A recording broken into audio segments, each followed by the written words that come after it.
My name is Kami Vishwanathan, and I'm Senior Vice President at FedEx for India, Middle East, and Africa, and also a member of the board of the USIBC. It's a pleasure to be with you this morning at the India Ideas Summit, which provides a great platform for constructive and active engagement between the US and Indian governments and the private sector of both our countries. There is tremendous opportunity to work together, both to strengthen existing economic and trade partnerships, as well as capitalize on new ones, like the Indo-Pacific Economic Framework. And this gathering, hosted for the first time in the US post-pandemic, is highly valuable, coming as it does ahead of the much-anticipated state visit by Prime Minister Modi next week. I was eager to join you all today for two reasons. First, the theme of this year's summit, trust, resilience, and growth, truly resonates with us at FedEx. We operate a complex, interconnected global network of aircraft and trucks powered by our workforce of almost 530,000 people to deliver reliably and efficiently for our customers across 220 countries. Trusted and resilient supply chains are the core of our business and vital to support trade growth and prosperity of the global economy. FedEx has been in India since 1997, and we're committed to supporting the growing bilateral trade between the countries, which is now well in excess of $100 billion. Second, the opportunity to introduce His Excellency Taranjit Singh Sandhu, Ambassador of India to the United States and a friend of FedEx. Ambassador Sandhu is one of the most experienced Indian diplomats and an expert on the US-India relationship. Having previously served here in multiple capacities, he has seen the strategic partnership evolve over many years. During a distinguished career spanning over 30 years in the Indian Foreign Service, he has served in Sri Lanka and Germany and set up the Indian Embassy in Ukraine. His wisdom and perspectives have enhanced India's relationship with the United States, and I know this audience will be enriched by his expertise and insights today. So, ladies and gentlemen, please join me in welcoming Ambassador Taranjit Singh Sandhu.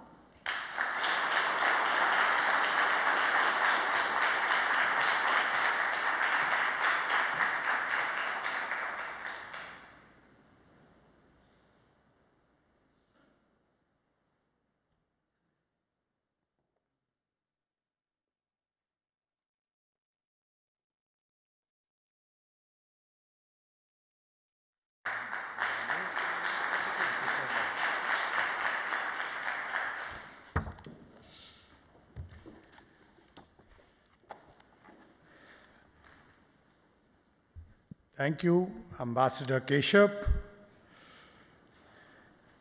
Ed, and the leadership of USIBC, industry captains, friends. I'm delighted to be able to address the 48th India Ideas Summit, an annual general meeting, and to meet you all here at this beautiful and magnificent venue in the heart of Washington, D.C. I was just going through the agenda and I saw a galaxy of leaders. I was here last evening too, and that makes it doubly hard to say something new, something novel.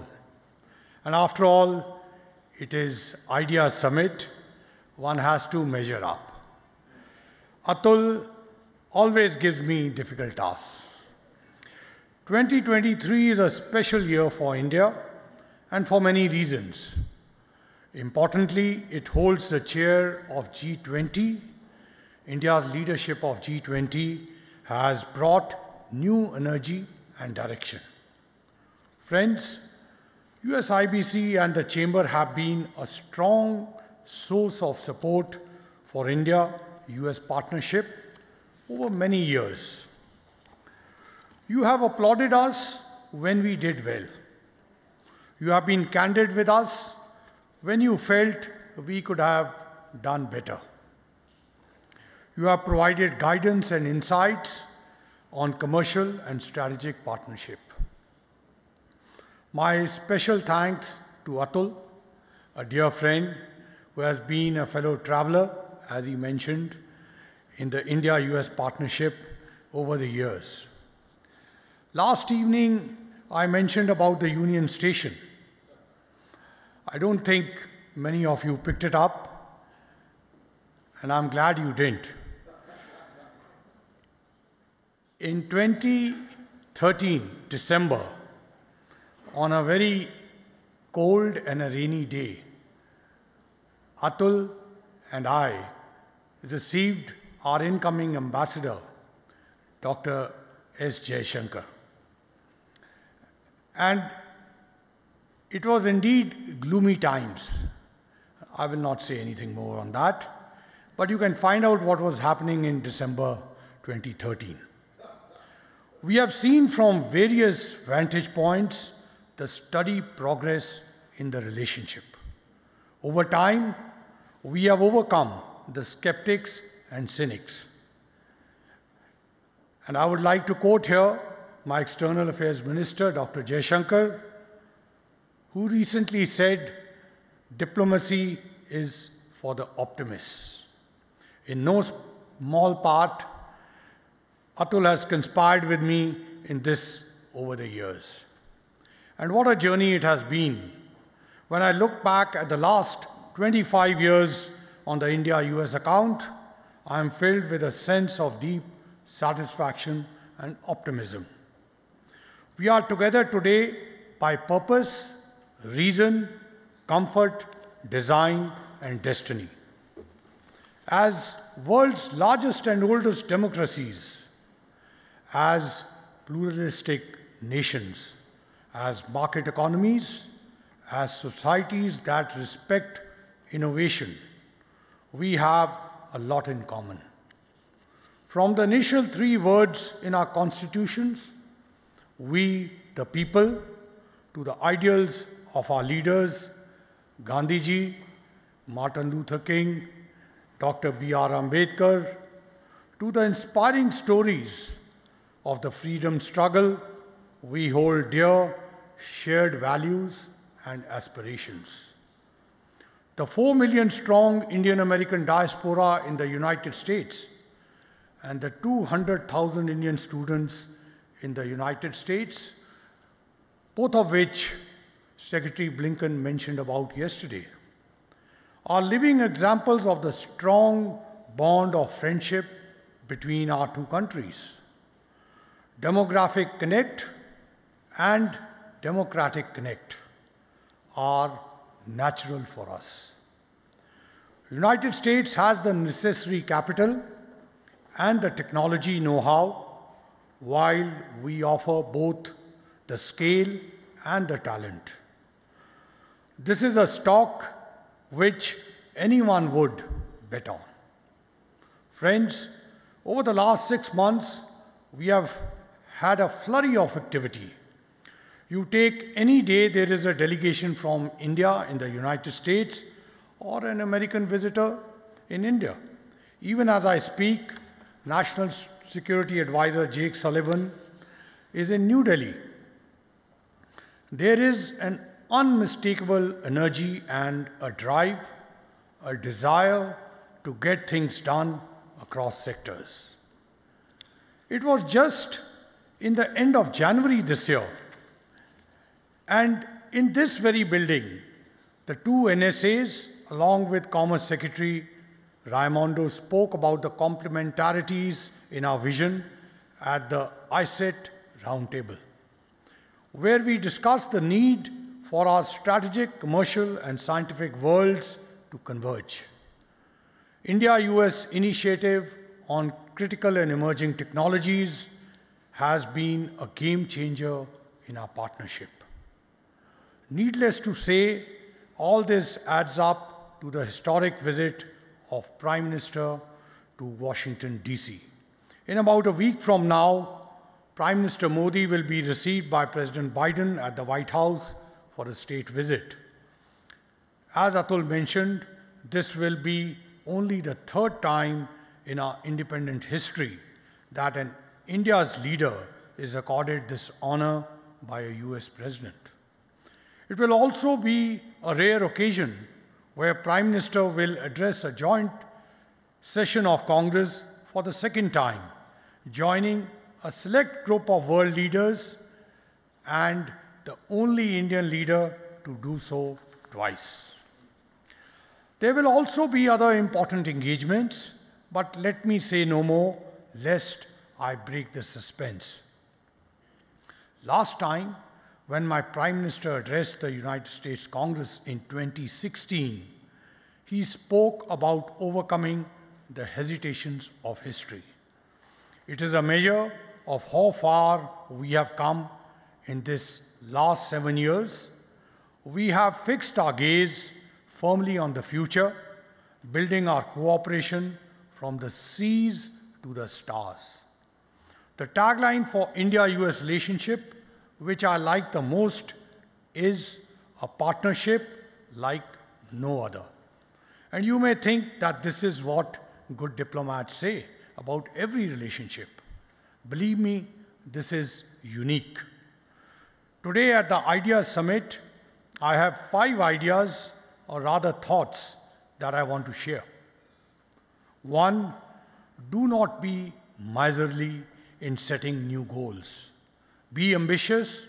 We cannot dream small. We cannot afford to dream small.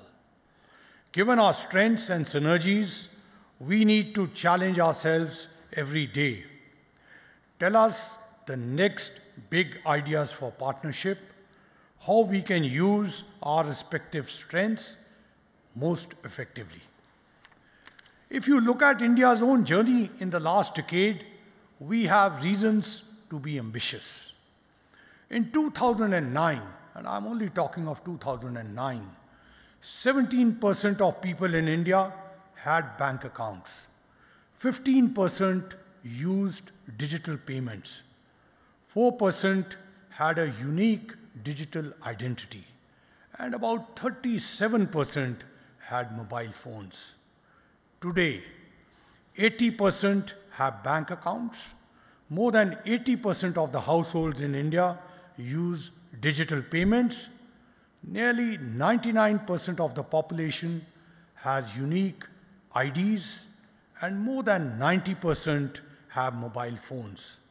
Remember, all these in a country of 1.4 billion people. We had 445 startups in 2016. Today, we have more than 90,000 startups in India, with more than 100 of them having achieved the unicorn status and counting. We have built the 3rd largest startup ecosystem in the world today. I can go on and on. In each of your fields, I urge you to be uber ambitious. We are, after all, talking about the big and the best. 2, focus on R&D and tech. I say this for a variety of reasons. Tech is a force multiplier. Tech affects almost every sector today. Tech has strategic implications. Tech is about trust. India is already a home to global R&D centers of several foreign companies. However, we can do a lot more together. We need to build on the existing connects between Silicon Valley and Silicon Alley with cities like Bangalore and Hyderabad.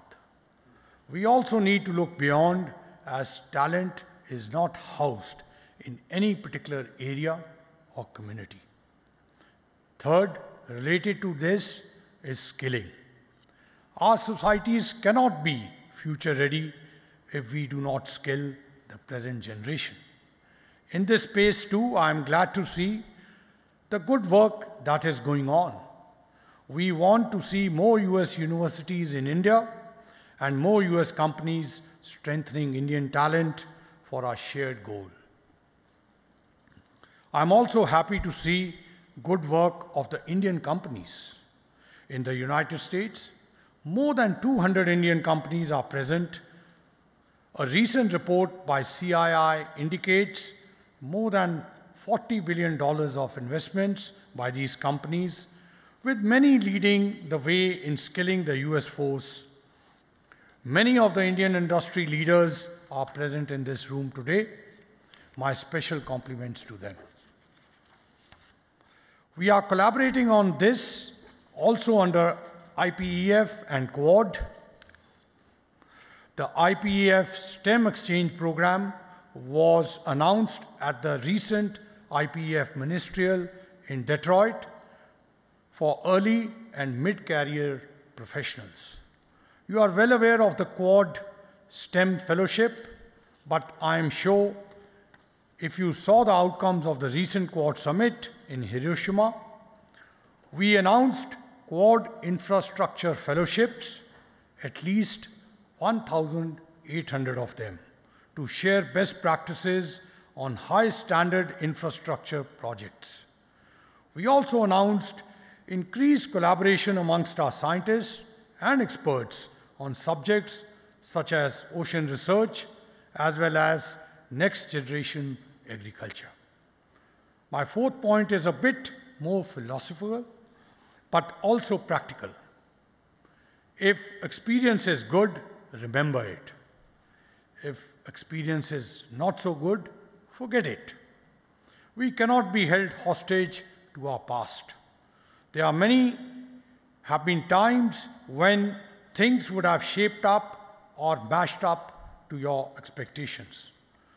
That should not be a reason for you not to try again. Believe me, it works. I'm not trying to play the old Robert Bruce story, but it has its merits. My last point to you today is play the long game. Sprint has its charm, but who can discount the importance of a marathon or a test match or even climbing Mount Everest? Lord Keynes may have said, we are all dead in the long run. However, it is important to have tenacity and vision. Geopolitics has taught us the follies of overdependence on single geographies.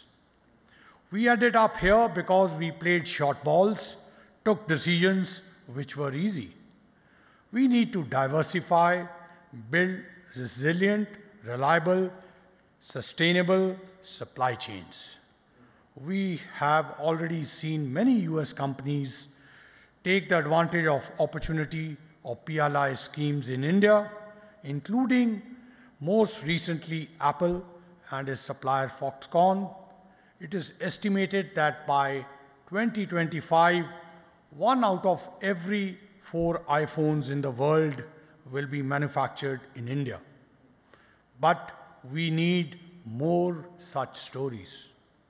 As you approach the golden jubilee of the USIBC, I am confident that your work will remain a guiding force of collaboration between our two nations. I wish all of you the very best. It was the Roman philosopher Seneca who said, if one does not know to which port one is sailing, no wind is favorable. I hope we all know our port of destination. Thank you very much once again, and have a wonderful morning.